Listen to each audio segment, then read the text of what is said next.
Salut les Focusiennes, salut les Focusiens et bonjour à tous les autres. J'espère que vous allez bien. Bah ouais, ça va. J'ai un truc à vous demander. Ah non, ça demander, vous pouvez toujours.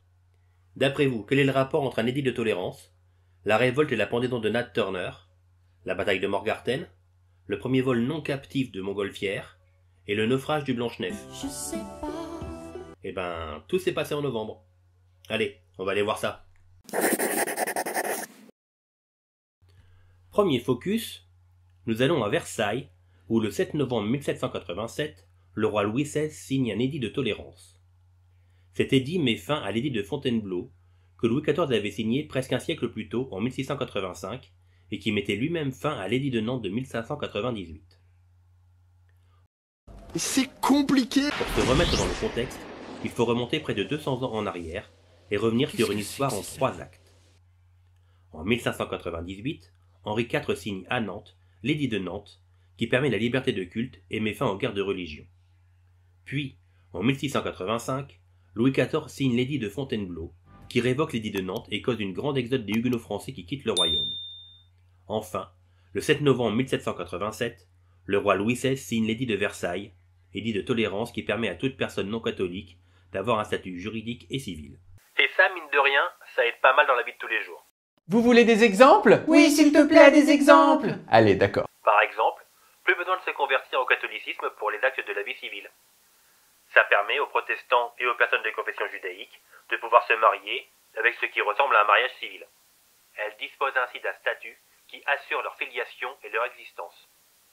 Mais la religion d'État reste quand même le catholicisme, et ce n'est aucunement une reconnaissance du protestantisme ou d'une autre religion. C'est juste une étape importante de la pacification religieuse du pays et la fin des persécutions. Ce n'est pas la seule réforme concernant le droit des personnes que met en place Louis XVI. Subissant l'influence des Lumières, il donne plus de droits à son peuple, interdit la torture, et demande à Necker, un Suisse protestant, de redresser les caisses du royaume. L'édit de tolérance de Versailles suit donc d'autres réformes dans une logique de tolérance royale. Par ce fait, le royaume reconnaît l'existence d'un culte privé différent, protestant ou juif par exemple, quoique l'exercice du culte public demeure interdit. Il marque la fin officielle des persécutions et l'autorisation d'exercer la plupart des métiers libéraux et du commerce, à l'exclusion de ceux de l'administration et de l'éducation. Bon, l'édit est encore restrictif, mais c'est un premier essai. Non, n'essaie pas. Fais-le. Ou ne le fais pas. Mais il n'y a pas d'essai. Si tu préfères, c'est un premier pas vers la reconnaissance du protestantisme en France après un siècle de clandestinité. Et cela donne des idées aux protestants qui aspirent maintenant à la reconnaissance de leurs droits, à la liberté et à une justice impartiale. Partout en Europe, le protestantisme s'est développé sans contrainte. Par ses contacts privilégiés avec l'étranger, une élite protestante bourgeoise a acquis une vision internationale libérale et dynamique. Ces hommes vont participer aux événements révolutionnaires, rejeter la terreur, et saisir toutes les opportunités que la reconnaissance juridique leur procurera. Ils sont sensibles à l'injustice et quand ils le peuvent, ils prendront soin des défavorisés et feront souvent œuvre de philanthropie. Dès le début des États généraux, les protestants qui y faisaient partie du tiers-État considèrent l'égalité politique depuis si longtemps réclamée comme un fait acquis. C'est le député protestant Rabot-Saint-Étienne qui, dans l'article 10 de la Déclaration des droits de l'homme, formule assez maladroitement le principe de la liberté de conscience et de culte. Nul ne doit être inquiété pour ses opinions, même religieuses, pourvu que leurs manifestations ne troublent pas l'ordre public. En décembre 1789, la Constituante accepte que les non-catholiques soient admis à tous les emplois civils et militaires. L'édit royal de décembre 1790 accorde la nationalité française à toutes les personnes exilées pour cause de religion, ainsi que la restitution de leurs biens. Ça entraîne un retour d'exode des Français exilés, notamment ceux de Prusse et de Suisse. La Constitution de 1791 garantit à tout citoyen, comme droit naturel et civil, la liberté d'exercer le culte religieux auquel il est attaché. Dans l'ensemble, les protestants se sont montrés favorables à la révolution bourgeoise et aux immortels principes de 89. Ils leur garantissaient la pleine égalité des droits et la liberté de culte. Et face à la contre-révolution d'essence aristocratique ou très catholique, les protestants s'affirment patriotes, mais tout aussi divisés que la nation. La bourgeoisie protestante est girondine à Caen, Bordeaux, Marseille et Nîmes, mais elle est réformée et montagnarde à Montauban ou à Sainte-Foy. Au demeurant, il n'y a jamais eu de groupe protestant dans les assemblées révolutionnaires.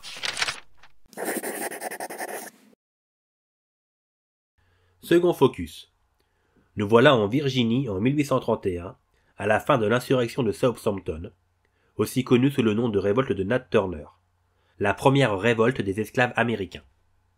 Une immense clameur éclate dans la foule en liesse quand Nat Turner se balance au bout d'une corde le 11 novembre 1831.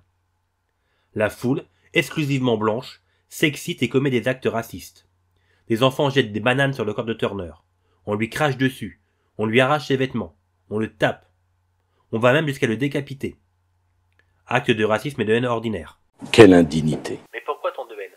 Pourquoi une foule d'hommes, de femmes et d'enfants blancs s'en prennent-ils avec autant de véhémence au corps d'un esclave noir? Parce que c'est notre projet! Non, c'est parce que ces habitants à la peau blanche viennent d'avoir la peur de leur vie. La première révolte des esclaves d'Amérique vient de se terminer et a fait 58 morts, femmes et enfants compris.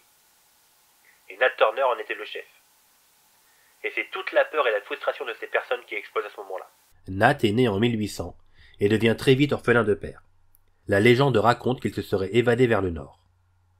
Nat est un esclave, mais il est précoce et surtout très croyant. Très jeune, il apprend à lire et à écrire et se plonge dans la Bible dès qu'il a du temps libre. Sa piété lui monte à la tête et il commence à avoir des visions.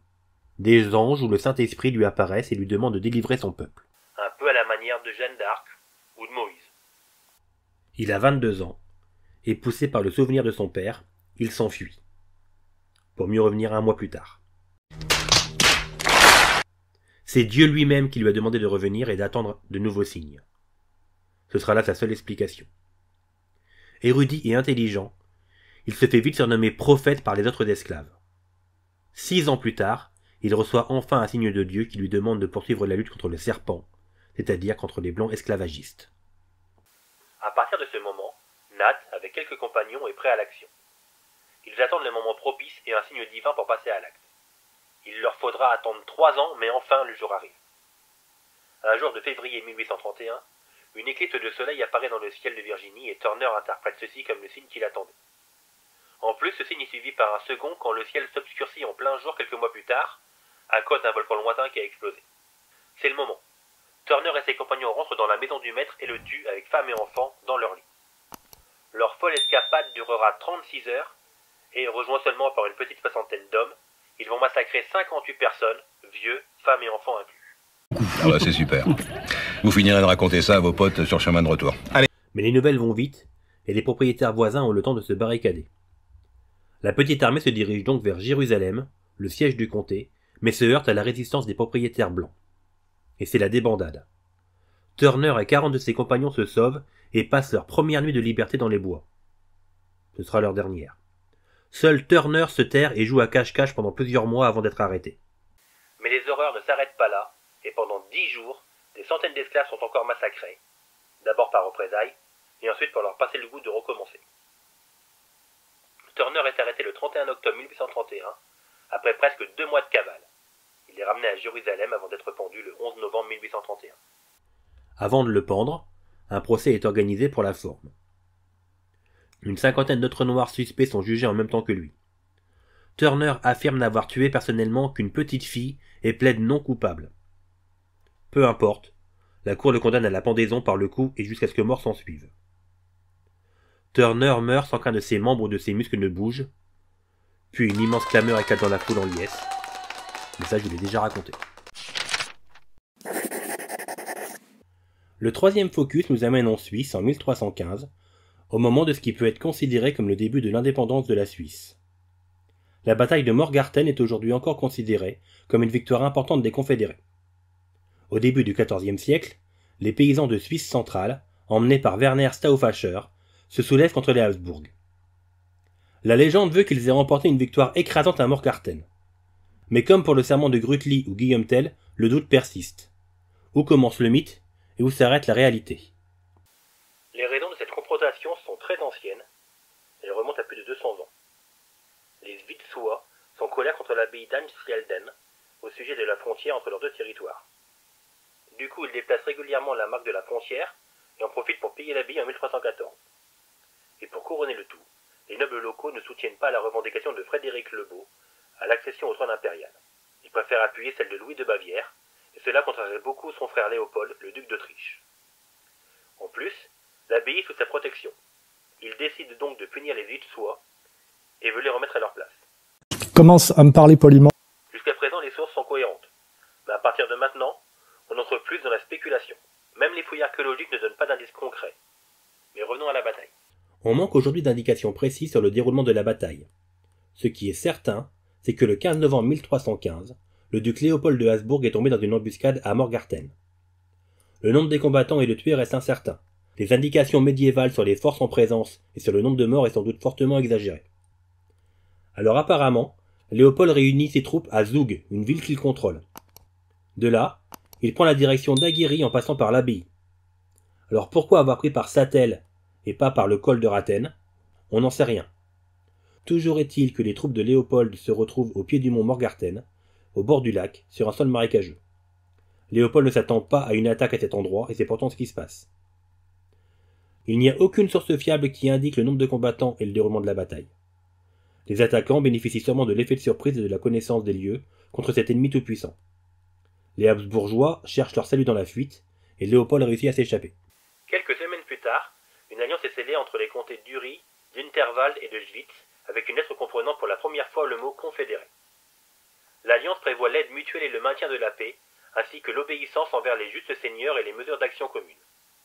La lettre de Morgarten a longtemps été recopiée et actualisée. Elle est considérée comme l'acte de fondation de la Confédération helvétique.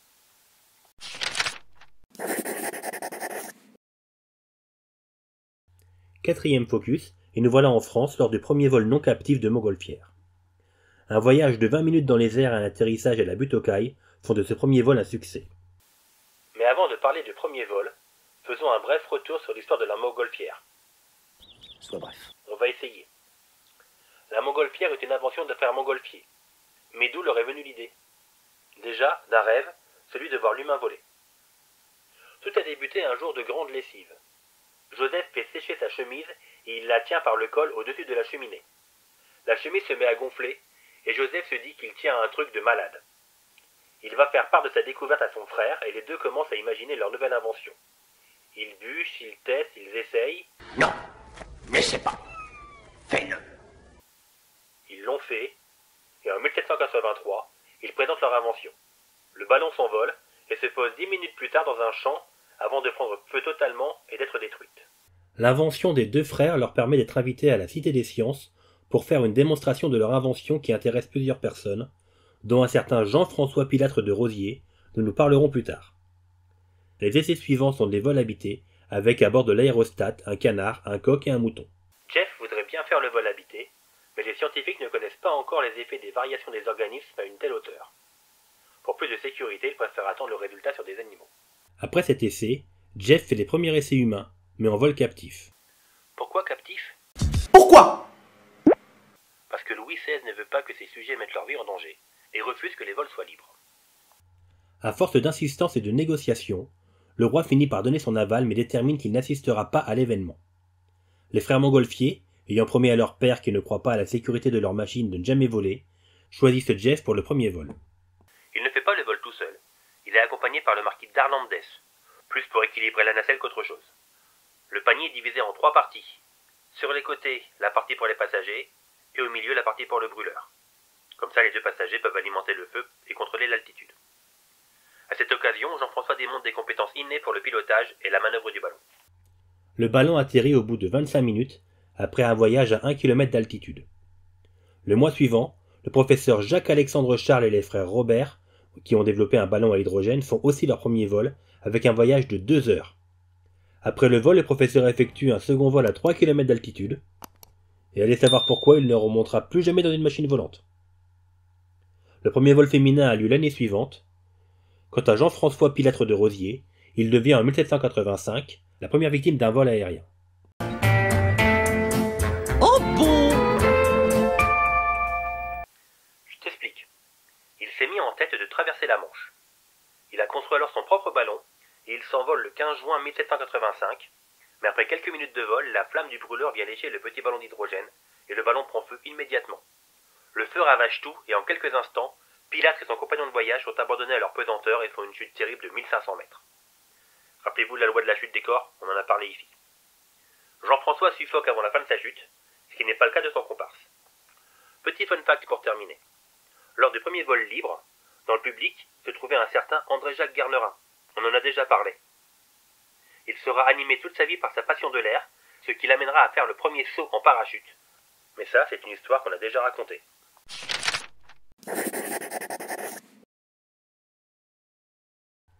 Cinquième et dernier focus, nous voilà au XIIe siècle lors d'un événement qui a changé l'histoire.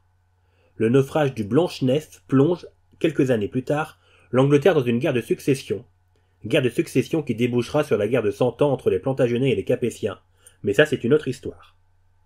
Le 25 novembre 1120, la Blanche-Nef fait naufrage au large de Barfleur en Normandie. À son bord, du beau monde, dont le fils de Henri Ier Beauclerc, Guillaume Adelin, petit-fils de Guillaume le Conquérant et héritier de la couronne. Mais pourquoi était-il là? En novembre 1120, Henri Ier, roi d'Angleterre et duc de Normandie, doit rejoindre l'Angleterre. Il est accompagné de son fils embarqué à bord d'un autre bateau, le tristement célèbre Blanche-Nef. Peu de temps après son départ, le bateau heurte le rocher de Quillebeuf au large de Gatteville et sombre au fond de l'eau. Oh merde! Oh, c'est con ça! À cela, les historiens avancent deux raisons. On dit que les prêtres et les autres membres du clergé venus bénir le bateau avant son départ ont été moqués par les voyageurs. Ils ont donc quitté le pont sans qu'aucune bénédiction ne soit donnée. On raconte également que les marins et les passagers auraient trop fêté leur départ, laissant partir le bateau trop tardivement. Malédiction ou erreur humaine, quoi qu'il en soit, le bilan humain est lourd. Un seul passager survit, un boucher de Rouen. Henri Ier, lui, n'a plus d'héritier. Ce drame n'est pas sans conséquences. À la mort du roi en 1135, la succession au trône d'Angleterre se retrouve sans héritier mâle, engendrant un nouveau conflit entre Étienne de Blois, petit-fils de Guillaume le Conquérant qui s'est autoproclamé roi d'Angleterre, et sa cousine Mathilde, dite l'Emperesse, fille d'Henri Ier de Beauclerc. Les grands du royaume ne reconnaissent pas la légitimité de Mathilde et soutiennent Étienne de Blois. Durant 20 ans, la guerre de succession fait rage dans les contrées anglaises. Et à la mort d'Étienne, Henri d'Anjou devient le roi. Mais qui est Henri d'Anjou?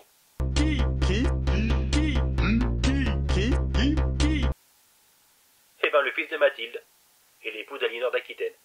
Et c'est lui qui lancera la dynastie des Plantagenets, ce qui aura des répercussions sur l'histoire de France. Merci d'avoir visionné cette vidéo, j'espère qu'elle vous a plu. N'oubliez pas de liker, de vous abonner et d'activer la cloche. Les anciennes vidéos de la chaîne sont disponibles, n'hésitez pas à aller les voir. Et puis laissez-moi vos commentaires. Et moi je vous retrouve bientôt pour une nouvelle vidéo.